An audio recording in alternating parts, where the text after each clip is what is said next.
Fans have loved seeing Dick Van Dyke and Mary Tyler Moore together on screen for more than 60 years. Their relationship was as natural as it gets, maybe even too natural. They danced in the living room and told each other quick jokes. No one could help but wonder if there was something going on behind the scenes. People thought they were married because they seemed so normal as husband and wife on the Dick Van Dyke Show. Offstage, they were close friends and had a quiet relationship that lasted a long time after the last show. They never talked much about it in public, though. The cameras stopped rolling, and until now, no one knew the real story. Dick Van Dyke's early life and work. Dick Van Dyke was born in West Plains, Missouri, on December 13, 1925. His real name was Richard Wayne Van Dyke. Hazel was his mother and worked as a stenographer. Lauren Cookie Van Dyke was his father and sold things.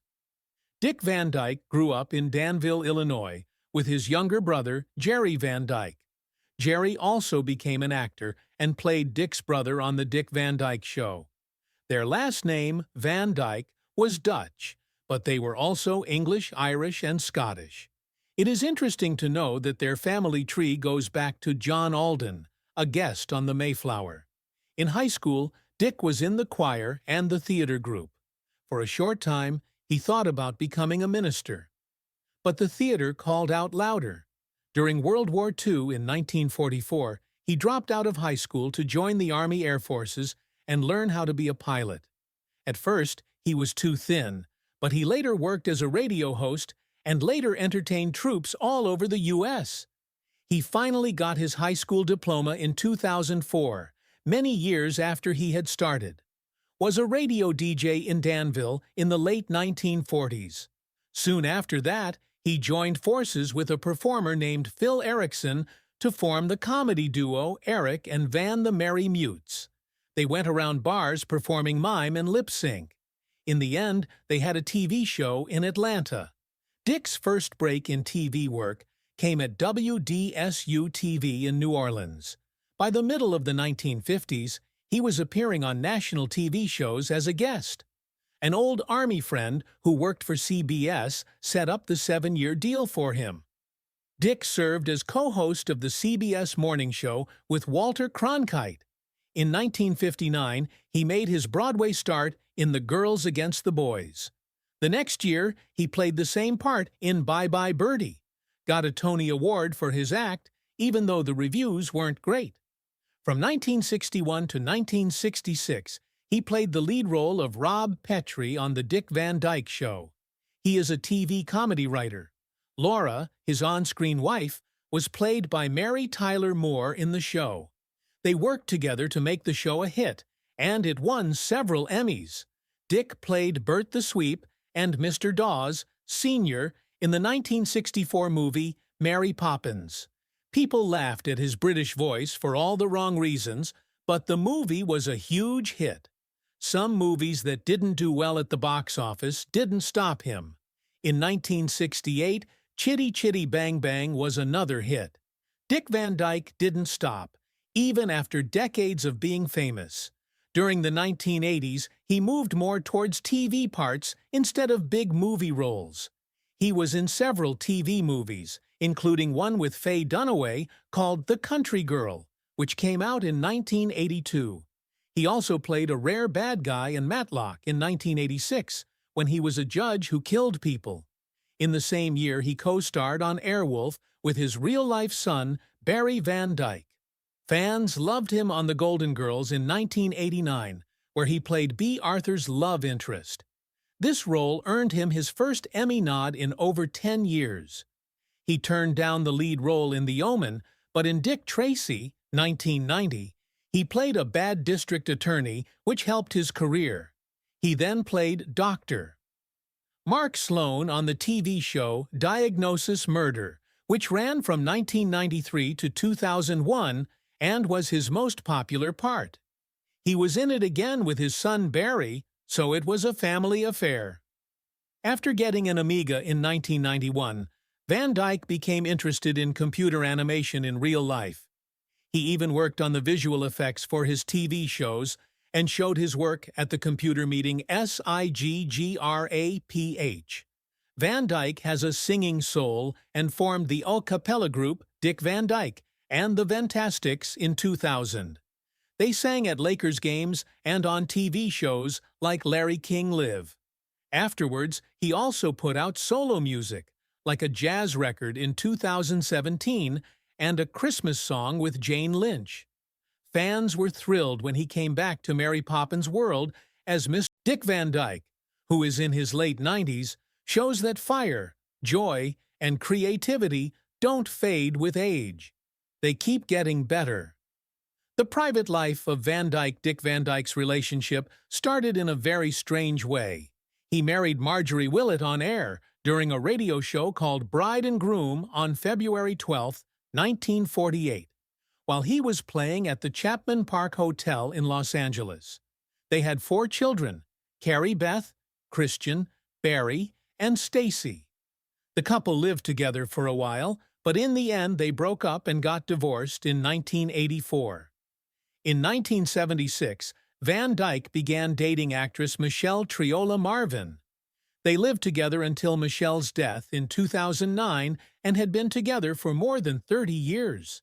And even though he loved Michelle very much, he admitted that their affair made him feel bad because it caused his marriage to Marjorie to end. A very long time after he started living, Van Dyke found love again.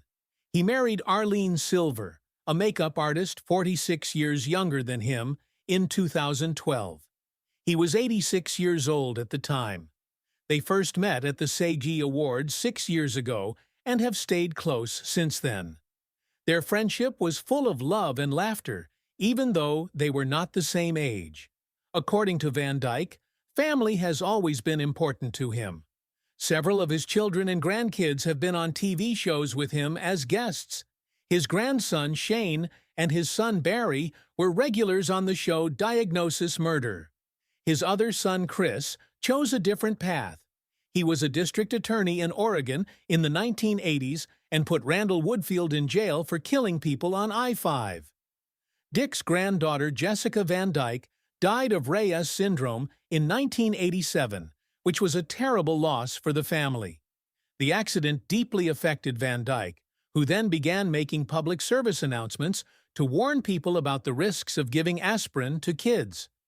Van Dyke stayed involved in his church, even while he was an actor.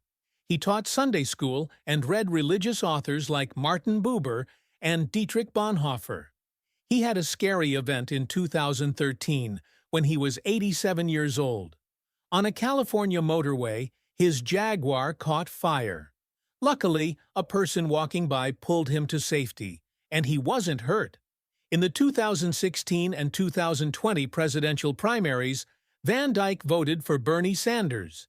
He chose Kamala Harris in 2024. In 2024, he was saved from his Malibu home during the California wildfires. A month later, there was another fire that forced him to leave his home. Luckily, both times his house was safe. His health problems and personal problems. Over the years, Dick Van Dyke has never been afraid to talk about his mental and physical health problems. His drinking problem was probably one of the hardest things he had to deal with. It was a problem for Van Dyke to drink for a long time. It took over his whole life. In 1972, he finally made up his mind to do something about it. He checked himself into a hospital and got care there for 3 weeks. Fortunately, he won, and he hasn't been drunk since. Along with drinking too much, Van Dyke also had a hard time with smoking cigarettes for a long time. Many years of his adult life, he smoked a lot, which is bad for any system, but in the end, he chose to quit. In an interview in 2013, he said that Nicorette gum had helped him stay smoke-free for more than 10 years. The ride wasn't easy, but it showed that he was determined to take better care of himself. But when it came to health issues, things were not always so clear. Van Dyke began to have a strange problem with his head in 2006. He felt like his head was pounding deeply every time he laid down. The pounding were like drum beats. For 7 years, it kept him up at night, and made him so tired that he could barely move. A lot of tests were done, but no one knew what was wrong. He had so much pain that he had to cancel some public events because he didn't have the energy. After that, in May 2013, Van Dyke wrote something strange on Twitter. His titanium tooth implants made him think that they might be the cause of the problem. At the time, doctors never confirmed it, but it gave him and his friends a possible idea of what had been bothering him for so long. During all of this, Van Dyke kept his strength and sense of humor. He wasn't afraid to talk about the problems he was having. Instead, he used his own experience to give other people strength. Van Dyke always faced life's problems head-on, whether he was trying to beat an addiction, quit smoking, or deal with strange illnesses. His honesty makes us remember that even our favorite celebrities have problems, and that it's important to get help and get better. About Mary Tyler Moore. She was born in 1936 in Brooklyn, New York. Her name is Mary Tyler Moore. She grew up in a Catholic Irish-American family with John and Elizabeth, two younger brothers. Her dad worked as a clerk, and the family lived in different Brooklyn and Queens neighborhoods. When Mary was 8 years old, her family moved to Los Angeles because her uncle, who worked in show business, thought it would be good for them. In both New York and Los Angeles, she went to Catholic schools. After she died, her family also went through a lot of bad things. She lost her sister Elizabeth too soon because she mixed drugs with alcohol, and her brother died at age 47 from kidney cancer. Mary's first big break on TV came in the 1950s, when she danced as an elf in ads for Hot Point appliances. In 5 days, she made 39 ads. She got paid about $6,000, which was a lot of money back then. The job was over when she got pregnant, though, because her elf outfit didn't cover her bum. She was also on the covers of albums and made a few small TV appearances. People became interested in her when she played Sam, a mysterious phone operator on the TV show Richard Diamond, Private Detective. People were interested in her because they never saw her face. They only saw her legs and heard her voice. The attention she got from that led to bigger parts. In 1961, she got her big break when she was hired to play Laura Petrie on the Dick Van Dyke Show. A lot of people knew her, and her stylish capri pants even started a trend. The show did well and ran for 5 years. She won an Emmy and was known for being funny and attractive. In 1970, Mary had her own TV show called The Mary Tyler Moore Show, which became a classic. The story was about a single woman who worked in a press, which was new at the time. The show was funny, inspiring, and groundbreaking. It ran for 7 years and won a lot of awards, 29 Emmys to be exact. Mary tried some new events and shows later on. Some did well, and some did not. There were risks, though, and she kept trying new things. Later in life, she was on That 70s Show, Hot in Cleveland, and she also showed up with her co-stars from The Mary Tyler Moore Show. Even with all of her problems, Mary Tyler Moore was a beloved figure in the history of television. She was a pioneer who made people laugh and gave women all over the world strength. Mary Tyler Moore was great on TV, but she was also very enthusiastic about acting in plays and movies. Her first job was in a musical version of Breakfast at Tiffany's called Holly Golightly, which opened on Broadway in 1966. Sad to say, it didn't work out and closed down before it even started. After the fact, Mary said that she had bronchial pneumonia when she appeared. No matter what, she never stopped. It was her second time on Whose Life Is It Anyway? In 1980 and in Sweet Sue in 1987, both of which had good runs on Broadway. In the 1980s, she also put on 5 plays with her own company. Noises Off and Safe Sex were 2 of them. Another time, in 2003, she was hired in Neil Simon's Rose's Dilemma. However, she quit before the show started, because Simon didn't like how she wasn't practicing her lines. She had been using an earpiece to hear about changes to the plot. Mary's first movie part was in Operation Mad Ball in 1957. She then went on to be in movies like Thoroughly Modern Millie and Change of Habit with Elvis Presley. She was nominated for an Oscar for her role as a grieving mother in the 1980 movie Ordinary People, which was her best work in a movie. She also had parts in a lot of made-for-TV movies like First You Cry, Heart Sounds, Lincoln, and Stolen Babies, which won her an Emmy in 1993. About her daily life. Outside of work, Mary Tyler Moore's life was also full of love and sadness. In 1955, when she was only 18, she married her neighbor Richard Meeker. He was 28 years old and sold grape juice. Not long after that, she got pregnant.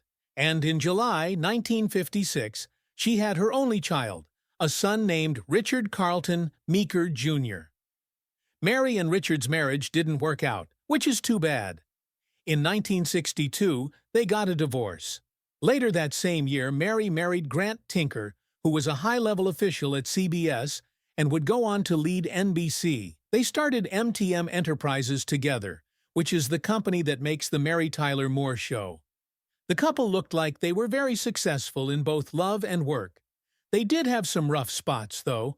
In 1973, they broke up for a short time, but they got back together and then broke up for good in 1979.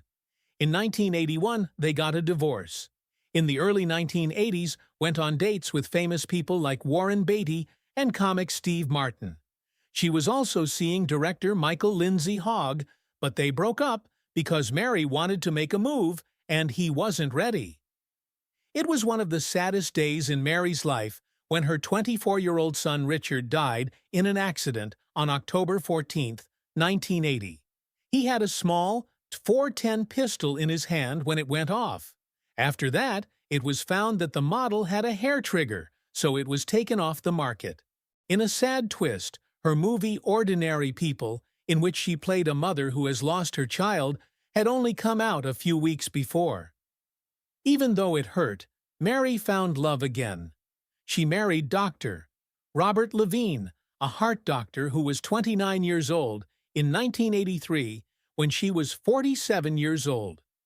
They met when he came to Mary's mother's house the year before to treat her. It's interesting that this happened right after Mary and her mom got back from a secret meeting with Pope John Paul II at the Vatican. After getting married more than 30 years ago, Mary and Dr. Levine were happy together until she died in 2017. Like Mary, she struggled with drinking for a long time. But in 1984, she took charge of her health by going to the Betty Ford Center. After a year of being clean, she also quit smoking, giving up her 3-pack-a-day habit for good.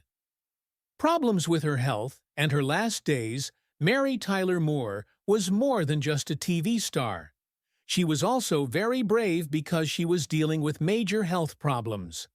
In 1969, when Mary's career was at its peak, she was identified with type 1 diabetes.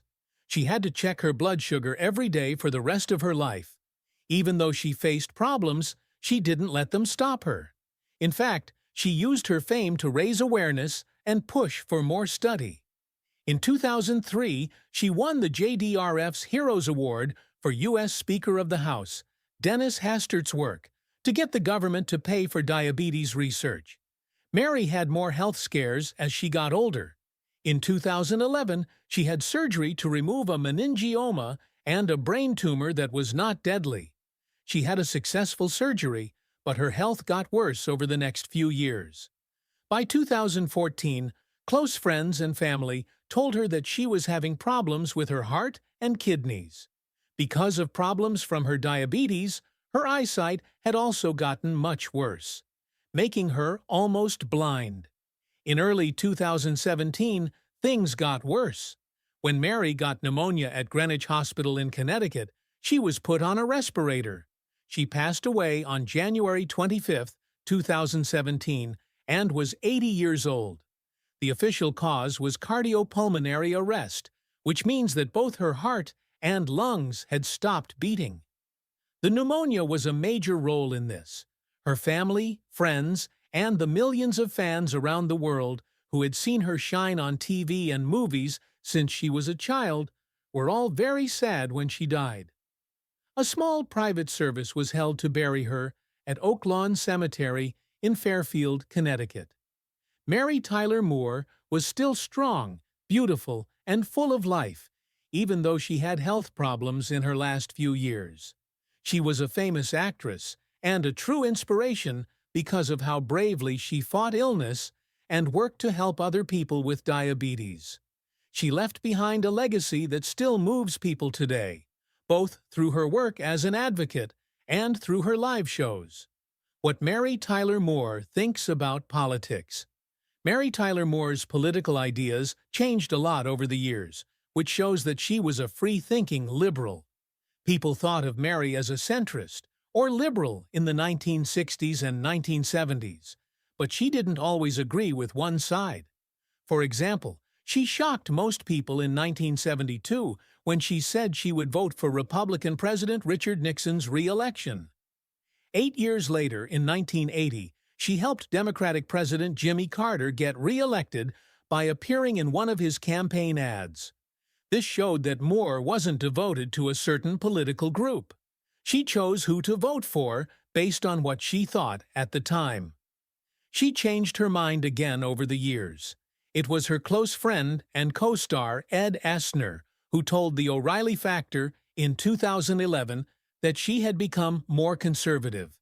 Bill O'Reilly, the host of the TV show, said that Mary watched his show often and had become more conservative over the years. In an interview with Parade magazine in 2009, Mary made her point more clear.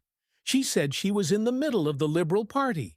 In other words, she didn't fully support either of the two main political groups. It was her choice to watch Fox News and listen to experts such as Charles Krauthammer and Bill O'Reilly. She also said that she would have volunteered for Republican Senator John McCain if he had asked her to. When it came to feminism, she also had her own thoughts. In an interview with PBS's Pioneers of Television in 2013, she talked about a time when Gloria Steinem tried to get her involved in the 1970s women's movement. Mary, on the other hand, did not agree with everything the movement stood for. She believed in women's rights, but she also thought that raising children was one of the most important things a woman could do. Of course, she didn't think that all women needed to have jobs to be happy. Mary Tyler Moore's political and social views may have changed over time, but she never changed who she was. She thought a lot about the world around her, and she wasn't afraid to go against the grain if it meant fighting for what she believed in. What Mary Tyler Moore did. The role of Laura Petrie on The Dick Van Dyke Show by Mary Tyler Moore was her big break. When Carl Reiner hired her in 1961, she brought her natural charm and wit to the screen and became the star of the show right away. Her free spirit and signature capri pants weren't in style. In television, they stood for something new. The real magic was how well she got along with Dick Van Dyke. He once said that the fact that we hit it off was just a coincidence. It was like watching the best dance team since Astaire and Rogers while they worked together, they said. Mary agreed and said that Dick is one of the strongest guys she has ever met. She also said that Dick makes things easy for everyone who works with him. There was more to this relationship than just laughs. It was about help from behind the scenes. When Dick got to the set, the first thing he thought was, "Can this girl do comedy?" But over the course of 5 seasons, Mary showed how he could become a major comic force. Mary also said nice things about Dick and said he does funnier things off stage than we ever have time for on camera.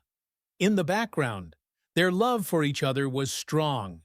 The actors and writers knew there was something going on. Mary said that many people wished they were together in real life. Their on-screen relationship was so real, but their relationship is not romantic. It is based on trust and respect. In their autobiographies, Mary wrote about it in After All, and Dick wrote about it in My Lucky Life in and Out of Show Business.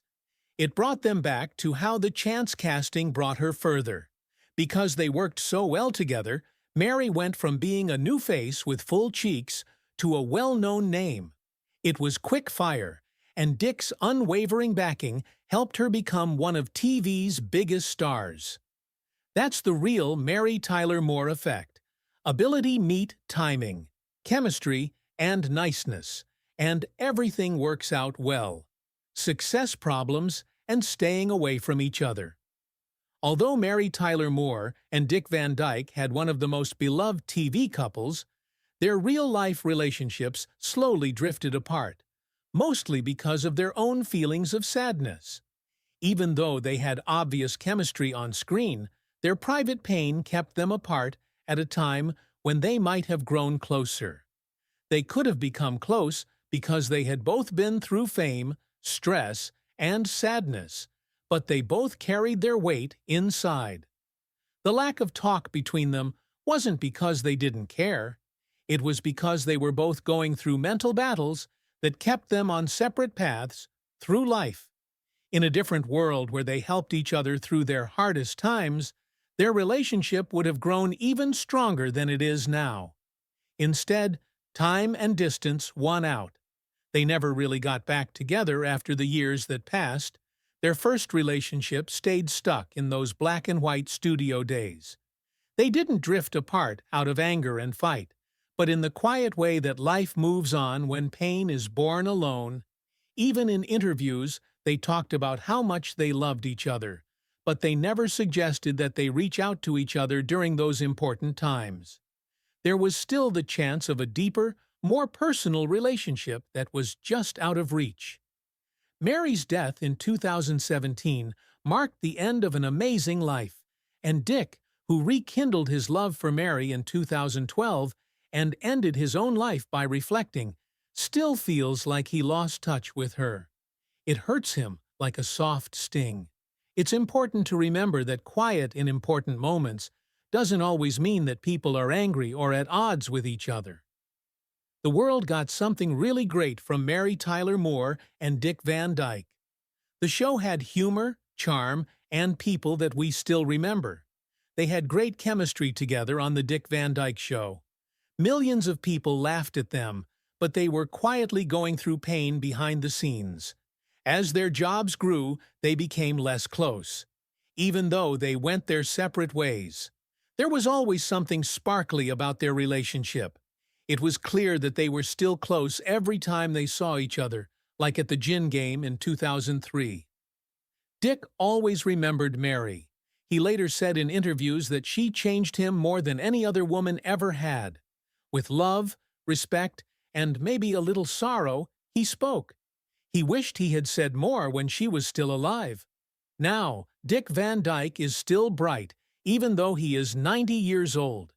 His voice is filled with the wisdom that can only come from living a long, important life.